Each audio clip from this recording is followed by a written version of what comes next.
Welcome everyone. Hope everyone had a wonderful week.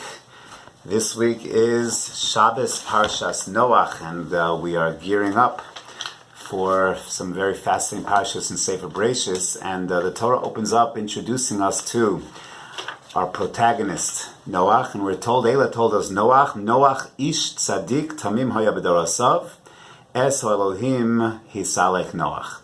So the Torah describes Noach as an ish tzaddik tamim. But again, that famous qualifier, Bidorosav. And Rashi, of course, tells us, Yesh me raboseinu dorshmoso l'shvach. There are those who adorish that word L'dorosav l'shvach as a compliment. Kol shekain, certainly, She'ilu haya b'dorot tzadikim haya tzadik yoter. Had Noach lived in a generation of tzadikim who would have uplifted him, who would have created an even better environment, he would have been even greater. V'yesh dorshmoso l'gnai. That what? That Lefidoro Hayat Tzaddik. He was a tzaddik in his door because the door is a door of Rishon, so he looked good. Relative to them, he was amazing. However, Ilu Haya B'Dora Shel Avram, Lo Haya Nechshav L'Klum. Had he been in the door of Avram Avinu, he would have been not so great. He paled in comparison to Avram Avinu. So we have a drasha, L'Shvach L'Gnai. What exactly perhaps is the deeper idea over here?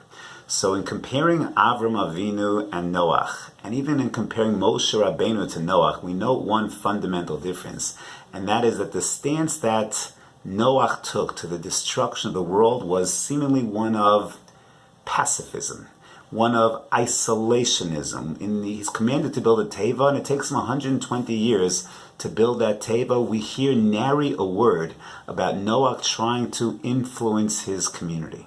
He goes ahead and says, where's the hammer, where's the nails? He starts building. You contrast that with Avram Avinu. Avram Avinu is told by Hashem that I'm going to destroy Sodom. Sodom is a nation of Rishon, the cities of Rishon, I'm going to destroy them.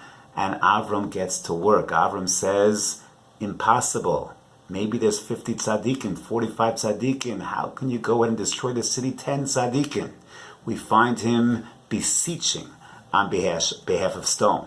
Avram Avinu was known through his Hachnasas Orchim, him and Sarah, for Esanefesh Asher Asu Becharon. He was trying to redeem the world. That was what Avram Avinu was all about. He's trying to be Metakein Olam, trying to redeem the world, trying to bring others towards monotheism.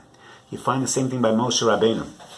We are told that after the Egel Hazav, Hashem wants to, he approaches Moshe, I want to destroy the Jewish people, let's start again with you. And Moshe, in a very, very strong formulation, says, if that's your plan, you want to start with me and destroy Klal Yisrael, Mecheini no misifrecha. Go ahead and erase me from your sefer. I want no part of that. I don't want no part of that plan.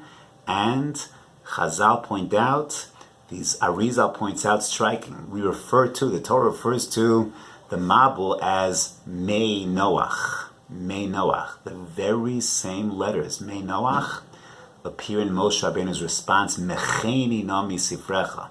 We reverse the letters, it's no longer Mei Noach, it's Mecheini. Moshe Rabbeinu, says the Arizal, was the tikkun. His response was the tikkun for Noach's isolationism. In fact, there's a beautiful comment that is made in the Dvarim Rabbah. And in Dvarim Rabbah, Noach and Moshe are having some kind of conversation. This is found in Parshas Zos HaBracha, Parshas Aleph Siman Gimel. And Noach Amar LaMoshe, Ani Gadol Mimcha. I am greater than you. Why? Shenitzalti mi Dor HaMabul. Because I was saved from Dor HaMabul. The whole world was corrupt and I was saved. Amar LaMoshe, Ani Nisalesi Yoter Mimcha. I am elevated above you because after all, Ata, you, you saved yourself, you didn't have the ability to save your door.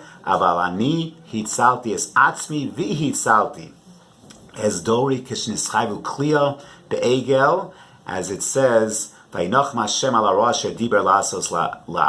the Medrash describes an analogy. There was two boats in the ocean, and there were captains, sailors managing the boat. Echad hitzel, they were going down. Echad hitzel es atzmo v'lo hitzel es finaso. The echad hitzel es atzmo ve'es finaso. Who are you going to compliment more? The one who saves the boat and himself, or just who saves himself? Obviously, Moshe Rabbeinu is on a higher level. That's the message of the Medrash. So perhaps yesh dorshim l'gnai. Noach was a tzaddik, but he was a tzaddik of isolationism. He was focused on himself, what the Barditchever Rebbe calls a tzaddik in pelts, meaning it was freezing outside. What does he do? You build a fire, you're going to warm up everyone. No, that's not what Noach did. He put on a fur coat. Tzaddik in pelts, he put on a fur coat to warm himself, and what happens to others happened to others. His isolationism was seen liknai. That's one possibility. It's Mei Noach. This is what the Sforno writes. This is what the Dvarim Rabba writes. You compare him to Moshe, compare him to Avram. Doesn't look very good. But there's a stunning comment by the Rabbeinu B'chai. The Rabbeinu B'chai is found in Bereshis Perek Vav Pasuk Dalet, and basically he says, how could Noach be a tzaddik tamim when he did not attempt? Why didn't he daven for his world? Just like Avram Avinu did. How can he be called a tzaddik when he didn't do anything to go ahead and help society around him? So Rabbeinu B'chai has a very different take. Rabbeinu B'chai writes, Noach was a realist, and he understood his kochos, and he understood who he was and what he was, and he understood what the world around him was. And had he gone out and tried to save others, had he engaged his neighborhoods, the people around him, sure, perhaps he might have influenced, but he understood that the likelihood was perhaps that they would influence him, that they would go ahead and pull him and his family away.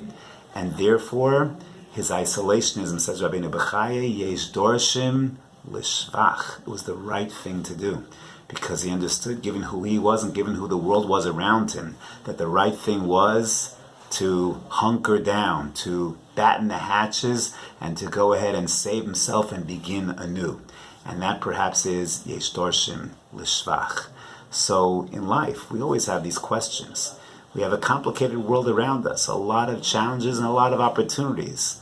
What is the right way to go? Sometimes, yes, we can redeem the world, we can fix the world, we can do so much. And other times we realize we have to have a sense of self, a sense of who we are. When do we have to batten down the hatches? When do we have to say, you know what, I'm not capable, and therefore I have to worry about my own Daled Amos? No, and sometimes we can go out and try and do more. Every case is different, every case is subjective, but that's the complexity of Noach. That's the complexity of Yesh Dorshim L'Shvach, Yesh Dorshim L'Gnai. Sometimes it's the right thing. Moshe Rabbeinu says, Mechena misifrecha Avram Avinu es hanefesh asher asu b'charan. And sometimes, as Rabbeinu B'chai says, you have to hunker down, realize what you can and cannot do, and make sure you maximize what you can do, and take care of what you can take care of, and proceed in that vein. Have a wonderful, wonderful Shabbos.